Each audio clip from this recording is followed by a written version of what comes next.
কথায় আছে পেটে দিলে পিঠে সয়, তাই পেটে দেওয়ার কাজ করছি। মানে আজকে করে নিচ্ছি চিলি ফিশ।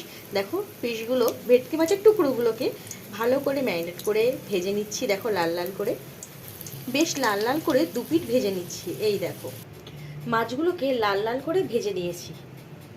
কড়াইতে তো তেল গরমই ছিল। এবার দিয়ে দিচ্ছি রসুন কুচি, দিয়ে দেবো কাঁচা লঙ্কা কুচি, দিয়ে দেবো পেঁয়াজ। একটু নেড়ে নেবো এগুলো সব একসাথে। এবার দিয়ে দেবো ক্যাপসিকাম। এটা ভাজা ভাজা হতে হতে দিয়ে দেবো অল্প নুন। ক্যাপসিকাম পেঁয়াজগুলো ভালো ভাজা হয়ে গেছে। এবার দিয়ে দেবো কালার, দিয়ে দেবো টমেটো সস।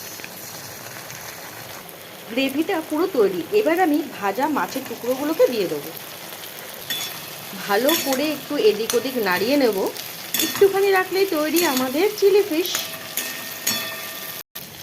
তবে কি আসবে আমার বাড়ি ড্রাই চিলি ফিশ খেতে? খেতে হলে কিন্তু আসতে হবে আমার বাড়িতে। ঝটপট চলে এসো কিন্তু। একদম গরম গরম ড্রাই চিলি ফিশ রেডি। দেখেছ? তাহলে সবার জন্য নেমন্তন্ন, তাড়াতাড়ি এসো কিন্তু।